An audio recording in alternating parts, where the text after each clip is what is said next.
پھر اس کے بعد میں وہ عجب ہو گئی کیوں یہ 5 جگہ ایسی ہے جہاں سے ہم لوگ احرام باندھتے ہیں. تو مجھے بہت کچھ ملا اس کے بارے میں کہ رسول خدا صلی اللہ علیہ وسلم نے اپنی ازواج کے ساتھ یہاں سے کیا تھا. بالکل اس کے لیے رسول خدا نے فرمایا تھا, ان لوگوں کو رسول خدا نے فرمایا اس جگہ سے.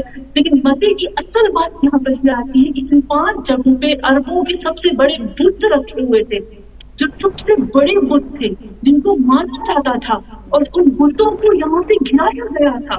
اور پھر یہاں سے ہی انہوں نے احرام باندھا.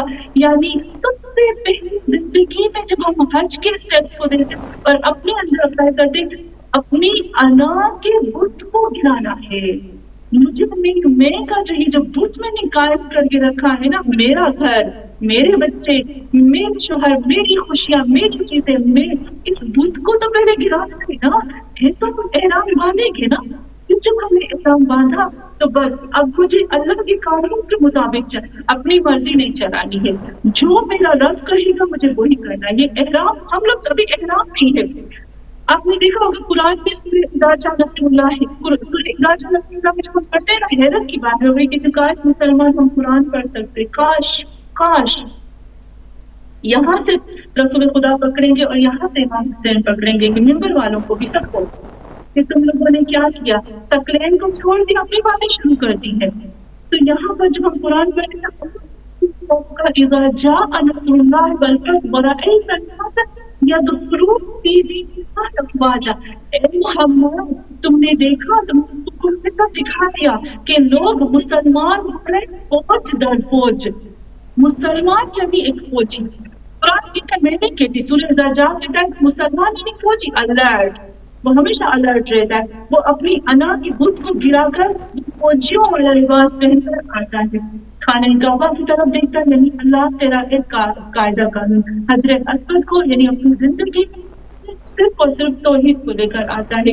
مراسم جو ہمارے پاس حج کے ہوتے ہیں ہمیں بتاتے ہیں کہ محمد اور آل محمد کو نہیں چھوڑنا ہے. تو یہ سب سے امپورٹنٹ میرے نزدیک تو یہی آ جاتی ہیں چیزیں.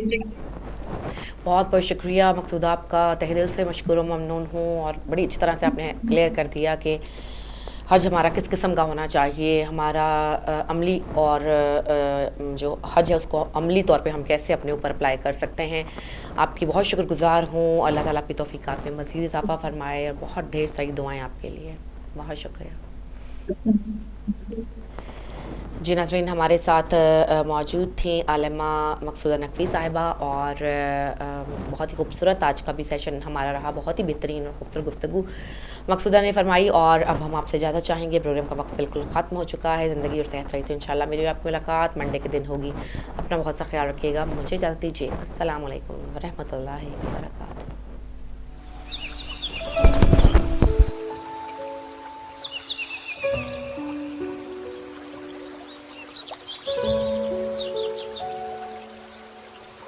Thank you.